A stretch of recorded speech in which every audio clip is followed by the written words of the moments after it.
کیوں نہیں بنا دیتے ایسا قانون کہ کوئی کسی کے مذہب کے دھرم گرو یا مذہبی شخصیت کے بارے میں کوئی نہ بولے؟ کرو اپنے اپنے دھرم کا پرچار. ڈر لگتا ہے نا اسلام سے، اس لیے اس کا پرچار نہیں ہونے دیتے. گھبراہٹ ہے نا. دنیا کہتی ہے 30% ہے، 20% ہے، پھر بھی اتنا ڈر.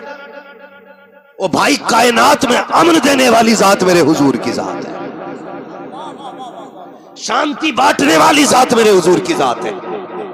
تاریخ کا یہ باپ پلٹ کر کے تو دیکھو، جن زمینوں پہ ایک پلیٹ میں بھائی بیٹھ کے کھانا نہیں کھاتے تھے، اسلام پہنچا تو ایک روٹی میں 2 شریک کر کے دکھا دیے. جہاں منہ کر کے ایک طرف کھانا نہیں کھاتے تھے، اسلام نے ایک پریوار کو ایک دسترخوان پہ لا کے جمع کر دیا. تاریخ کا یہ باپ بھی تو پلٹ کر کے دیکھو، جہاں عورت کو پیر کی جوتی سمجھا جاتا تھا، اسلام نے کہیں ماں کہہ کے عزت بخشی ہے، کہیں بیٹی کہہ کے گھر کی رونق بنایا ہے، کبھی بہن کہہ کے گھر کی زینت بنایا ہے. تاریخ کا یہ باپ کیوں بھول جایا کرتے ہو؟ خالی گالیاں دینے سے سچائی نہیں چھپے گی، آپ کی بکواس سے اسلام کی حقیقت نہیں چھپے گی.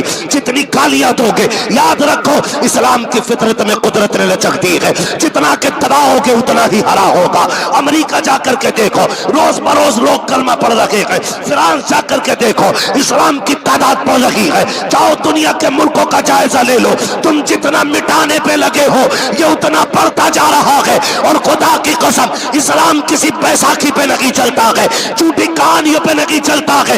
جب یہ کسی غریب کو اپنے آگے کا لقمہ اٹھا کے دیتے ہوئے دیکھتے ہیں تو کہتے ہیں اسلام کا ماننے والا اتنا خوبصورت ہے تو پھر اسلام کتنا خوبصورت ہوگا. جب کسی غریب کے علاج میں مسلمان ڈونیٹ کرتا ہے تو دنیا دیکھ کے کہتی ہے کہ یہ کمزور بندہ اپنا لہو دے کر کے اگر دوسرے کی جان بچا رہا ہے، اگر مسلمان اتنا خوبصورت ہے تو اسلام کتنا خوبصورت ہوگا. جب کسی کے دسترخوان پر یہ روٹی جا کے رکھتا ہے تو دنیا سوچنے پہ مجبور ہو جاتی ہے کہ اس دور میں لوگ 1-1 روپے کے لیے لڑ جاتے ہیں، لیکن یہ ایسی قوم ہے جو اپنے آگے کی روٹی بھائی کو کھلا دیتی ہے. پھر سوچتے ہیں اگر مسلمان ایسا ہے تو مدینے والا امینہ کا لال کیسا رہا ہو. نعرہ تکبیر، نعرہ رسالت، عظمت مصطفیٰ، زندہ باد، شان مصطفیٰ. واہ واہ واہ. ہمارا اسلام بہت خوبصورت ہے، ہمیں فخر ہے رب نے ہمیں مسلمان بنایا. ہمیں ناز ہے اس بات پہ کہ ہم حضور کی امت میں پیدا ہوئے. جنہیں ناز ہے بس وہی بولیں گے یا رسول اللہ. مجھے کوئی کھچڑی آنی چاہیے نہیں، ہر جگہ سمجھوتا ہوگا، حضور کی ذات پہ کوئی سمجھوتا نہیں، کوئی سمجھوتا نہیں حضور کی ذات پہ. ہمت کیسے ہوئی بکنے کی؟ اگر دلیل ہی چاہیے تھی اپنے گریبان میں جھانکو. جس مذہب کو جانتے نہیں اس کے بارے میں بکواس کی ہمت کیسی؟ میں بس اتنا کہوں، اسلام سے زیادہ خوبصورت کوئی مذہب ہی نہیں ہے ہی نہیں. اسلام ہی سچا مذہب ہے اور اسلام ہی خوبصورت مذہب ہے. لا کے دکھاؤ کوئی مثال. خدا کی قسم آج آپ نے نہیں دیکھا، ذرا سی کرسیاں لے کے بیٹھے تو تباہی مچا رکھی ہے، کوئی کسی کی سننے کے لیے تیار نہیں. جس دن میرے نبی کا عمر بیٹھا کرسی پہ، انسان تو انسان شیر بکری ایک ساتھ کھڑے کر دیے تھے، ہے نا؟ آج حالات دیکھے دنیا کے، آپ کس کنڈیشن پہ لا کے کھڑا کر دیا ہندوستان کو. ہاں، نفسی نفسی کا عالم ہے اور لوگ اپنی اپنی رائے پیش کر رہے ہیں. رائے پیش کرنے کا حق ہے، ایک رائے میری بھی ہے. اگر بلاತ್کار جیسی بلا کو بھارت سے ختم کرنا ہے نا تو اسلام کا قانون اٹھا کے چپکا دو. اگر کسی بیٹی کی عزت لوٹ جائے تو ہمارا سر قلم کر دینا. رائے دینے کا حق ہے، ہم نے بھی دے دی. اور یا اس سے بہتر کوئی قانون ہو تو لا کے دکھاؤ، لا کے دکھاؤ. یہ نظام کس نے دیا؟ میرے نبی نے دیا. کیوں؟ تاکہ بیٹیوں کی عزتیں محفوظ رہیں، بیٹیوں کی عزتیں محفوظ رہیں. میں کہتا ہوں شرم کرو یار، غیرت کرو. ووٹوں سے ملی ہوئی کرسی 5 سال کی بھیک کی ہے. نبی کا عمر کرسی پہ بیٹھا، بھیک نہیں تھی، نبی کے در کی ملی ہوئی سوغات تھی. اور کتنی بڑی سلطنت کا مالک ہو جائے گا یہاں کوئی بھی ووٹوں سے جیتا ہوا. عمر آدھی دنیا کا بادشاہ ہے. کتنا؟ 22 لاکھ مربع میل. آدھی دنیا کا بادشاہ. 4 محلوں کا چیئرمین بن جائے نا کپڑوں سے باہر, کلف کے کپڑے, اور یوں چل رہا, مسجد میں بھی آ رہا تو یوں دھاڑ سے پیر مارتا, مکھیا آگے جگہ دو. یہ ہماری کنڈیشن ہے. عمر آدھی دنیا کا بادشاہ ہے, لیکن جانتے ہو سب سے کم بیت المال سے تنخواہ لینے والی ذات حضرت عمر کی ذات ہے. منبر پہ تشریف لائے, نیا کرتا پہن رکھا ہے. سمجھاؤ نا, یہ سچائی دکھاؤ اسلام کی. مغلوں کی ہسٹری سے اسلام نہیں چمکے گا. اسلام کو دیکھنا ہے تو عمر کی آنکھ سے دیکھو, ابو بکر کے کردار میں اسلام کو جھانک کے دیکھو, تب تمہیں پتا چلے گا اسلام کیا. بیٹھے منبر پہ خطبہ دینے کے لیے تشریف لائے, صحابی کھڑے ہو گئے.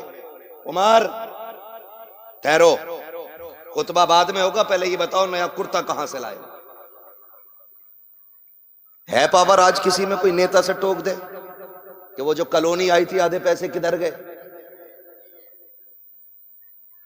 وہ جو کھچڑی کا دانہ آیا تھا وہ آدھا کس نے بیچ لیا, پوچھ لے گا کوئی؟ ہم تو اتنے بغیرت ہو گئے, ہم تو سوچتے ہیں آدھا مل لیا یہی بہت ہے. آدھا نیتا جی نے کھا لیا تو کیا ہو گیا, ٹھلوئے تھے, 10 مل لیتے 5 مل گئے یہی بہت ہے. یہ نظریہ ہمارے, لیکن نہیں, زمین محفوظ رکھنی ہے تو انصاف قائم کرنا پڑے گا. انصاف اصل ہے, کس کے پاس کتنی گنجائش ہے یہ اصل نہیں, انصاف اصل ہے. اور انصاف ہوا حضور کے دور میں. صحابی کھڑے ہو گئے, عمر آدھی دنیا کا بادشاہ ہے, اپنی جگہ ہے, خطبہ بعد میں دینا, پہلے کرتے کا حساب دو. نیا کرتا کہاں سے پہنا؟ حضرت عمر کی آنکھ میں آنسو آ گئے, بیٹھ گئے, کہنے لگے مجھ سے حساب لے رہے ہو. حضرت عبداللہ ابن عمر کھڑے ہو جاتے, کہا ٹھہرو, جو حساب لینا ہے مجھ سے لو. ایک نے کہا عبداللہ تمہیں نہیں معلوم ہے, معاملہ تمہارے باپ کا ہے, حساب تم سے نہیں لیا جائے گا. اللہ اکبر, کیسے حق گو لوگ تھے, کیسے انصاف پسند لوگ تھے. کہا معاملہ آپ کے والد کا ہے, آپ کیوں حساب دیں گے؟ کہا اس کا حساب صرف میں دے سکتا ہوں, میرے باپ نہیں دیں گے. کہا بتاؤ تو پھر تمہارے باپ نے نیا کرتا کہاں سے پہنا؟ کہتے اللہ اکبر, میں جب رات کو آیا نا تو میرے والد اپنے پرانے کرتے کو دھل رہے تھے, اتنا گل گیا تھا کہ جہاں سے رگڑتے تھے وہیں سے پھٹ جاتا تھا. لاؤ تو آدھی دنیا کا کوئی انصاف پسند ایسا بادشاہ, جہاں سے رگڑتے ہیں وہیں سے پھٹ جاتا ہے.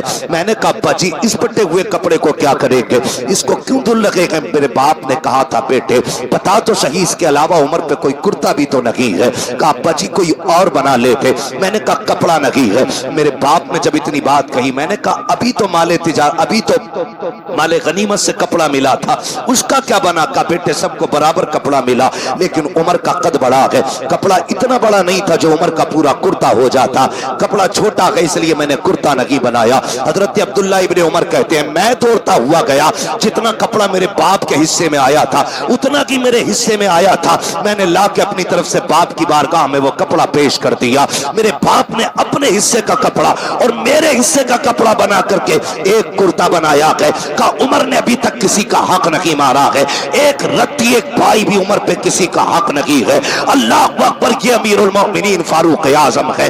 ذرا دیکھ تو صحیح, اس طرح انصاف قائم کیا جاتا ہے.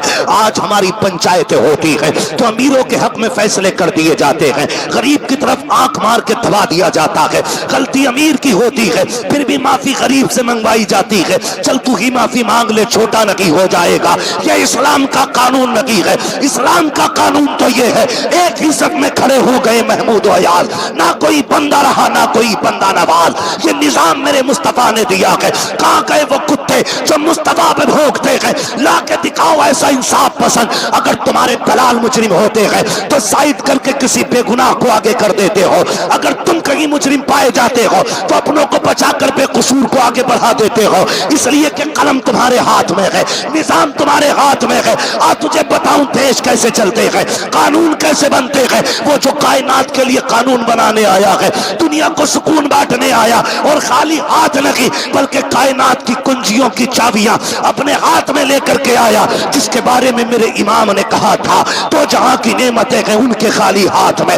اس نے آ کر کے اعلان کیا تھا, اور لوگوں جب انصاف کی باری آ جائے, لو سرقت فاطمہ بنت محمد لقطعت یدہا, اگر میری بیٹی چوری کر لے تو میری بیٹی سمجھ کے معاف نہ کرنا, اسلام کی مجرم سمجھ کے اس کے بھی ہاتھ کاٹ دینا. جب منصف انصاف کرنے والا اپنی بیٹی کی طرفداری نہ کرے تو خدا کی قسم پھر شیر بھی ایک جگہ کھڑا ہوتا ہے, بکری بھی ایک جگہ کھڑی ہو جائے. نعرے تکبیر, نعرے رسالت, شہید اعظم کانفرنس, مسلک اعلی حضرت, عظمت مصطفیٰ, شان مصطفیٰ, نعرے تکبیر, نعرے رسالت.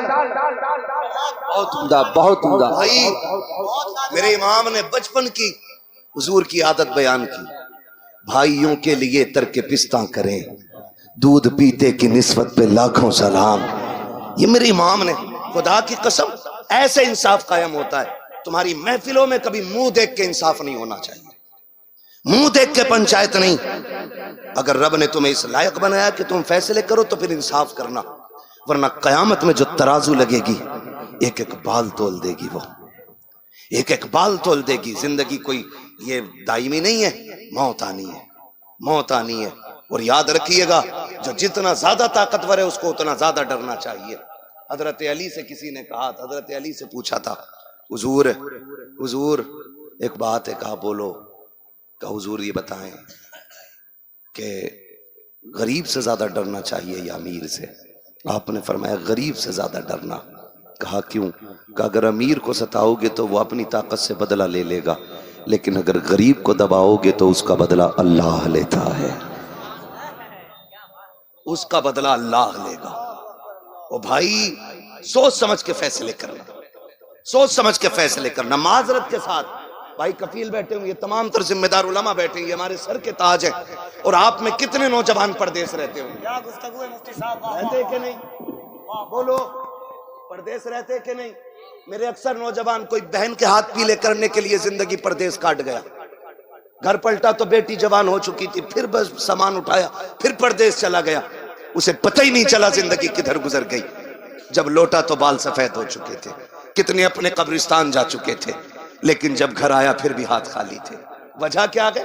ہم نے یہاں ناانصافی کی ہے. باپوں سے گزارش کروں گا, یہ نوجوانوں کا درد ہے جو میرے کانوں تک آتا ہے. ہم کہتے ہیں تم نے ہمیشہ باپ کا حق بتایا, کبھی بیٹوں کی بھی بات کرو. میں آپ سے اتنا کہنا چاہوں گا, آپ کا ایک بیٹا پردیس کاٹتا ہے نا تو اس کی کمائی پہ باقی بیٹوں کو عیاشی نہ کرانا.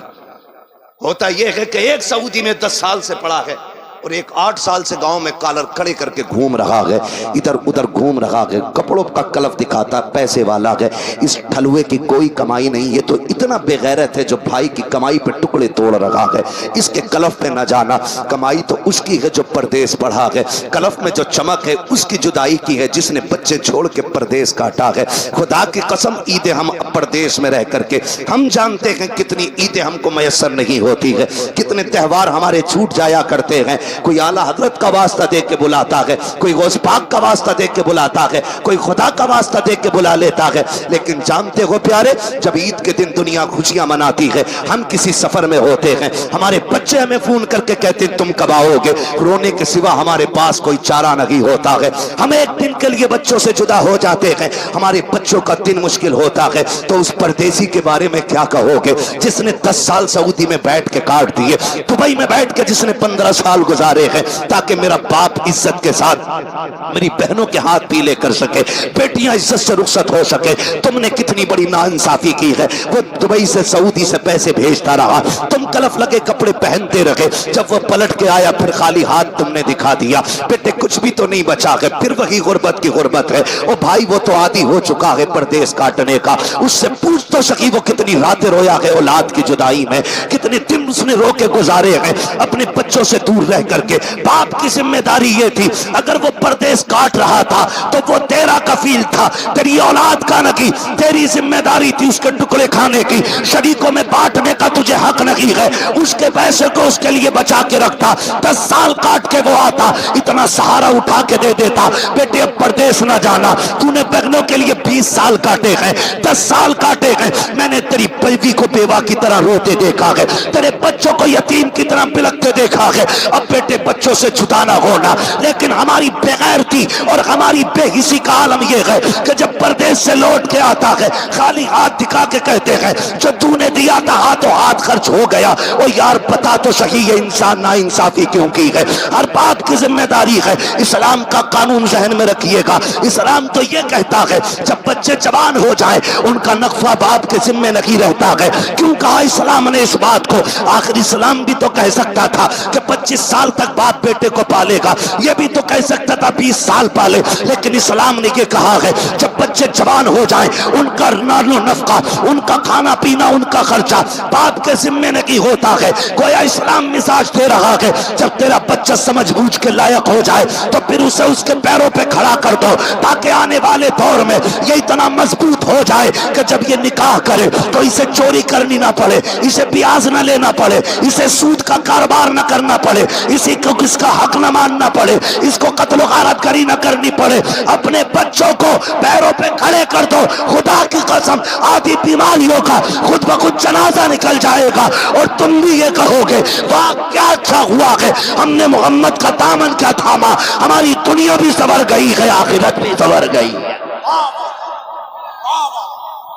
نعرہ تکبیر، کیا حالات پر گفتگو ہے مفتی صاحب؟ مسلک اعلیٰ حضرت، بستی بستی کریا کریا، بستی بستی کریا کریا، علم کا دریا علم کا دریا، گستاخ نبی کی ایک سزا، سرتن سے جدا گستاخ نبی کی ایک سزا، سرتن سے جدا گستاخ نبی کی ایک سزا،